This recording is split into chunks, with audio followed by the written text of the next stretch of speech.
जय श्री कृष्णा। सबको राधे राधे। आज मैं आपको सुनाती हूँ कार्तिक मास में सुनी जाने वाली नित्यनेम की कहानी। दो माँ बेटी थी, दोनों ही कार्तिक स्नान किया करती थी।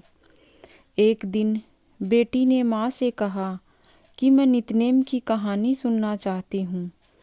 माँ उसको उन औरतों के पास लेकर गई जो कार्तिक स्नान करती थी और कहानी सुनती थी।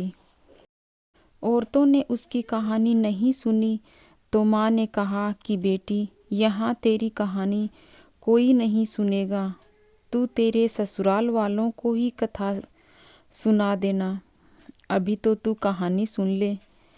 बड़ी हुई तो बेटी ससुराल गई, लेकिन सास, जिठानी, ननद उसकी कहानी नहीं सुनती, बहाना बना देती। वह कथा कहे बिना खाना नहीं खाती थी, सो अधिकतर भूखी ही रहती थी। एक दिन उसकी पड़ोसन से उसका दुख देखा नहीं गया तो उसने कहा कि तू मुझको ही नित्यनेम की कहानी सुनाकर समय पर भोजन कर लिया कर। सो वह पड़ोसन को रोज कहानी सुनाने लगी। एक दिन उसकी ननद ने पड़ोसन को आते देख लिया तो माँ से जाकर शिकायत करी कि माँ, भाभी के पास अपने पड़ोस वाली कहानी सुनने के बहाने आती है और भाभी को न जाने क्या उल्टी सीधी सिखा देती है। माँ ने पड़ोसन को अपने घर आने के लिए मना कर दिया तो वह बेचारी भूखी रहने लगी। एक दिन ससुर ने अपनी बहू से कहा कि बहू तो बहुत अच्छी है, देख घर का सारा काम स्वयं ही कर लेती है। सास ने कहा कि बहू तो अच्छी है लेकिन दुबली होती जा रही है। तब ससुर ने कहा कि तू भी बेचारी को काम में हाथ बटाया कर। बहू ने मन में सोचा कि मैं दुबली काम से नहीं, अपने कार्तिक विधि विधान से हो रही हूँ। एक दिन बहू खाना नहीं खाने के कारण बेहोश होकर गिर गई। धर्मराज का आसन डोल गया। कहने लगे, इतना कठोर व्रत करने वाली को विमान ले जाकर बैठा लाओ। बहू को लेने स्वर्ग से विमान आया तो सास ने बहू से कहा कि बहू, इतना सुंदर विमान कहाँ से और कैसे आया है।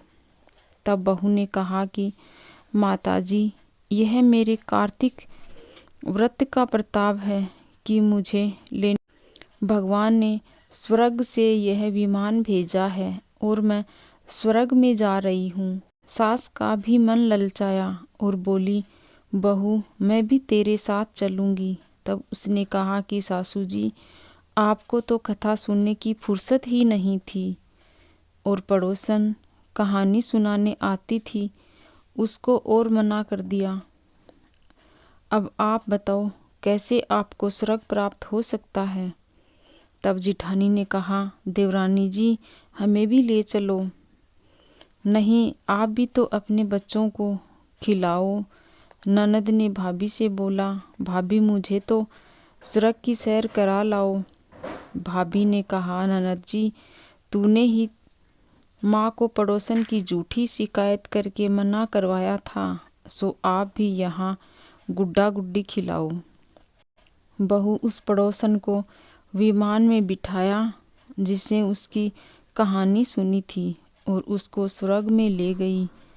हे नित्यनेम भगवान, उन्हें जीते जी स्वर्ग मिला, वैसा सबको ही मिले। कहानी सुनते, हुंकारा भरते और सारे परिवार को मिले और सबको मिले। जय हो नित्यनेम भगवान।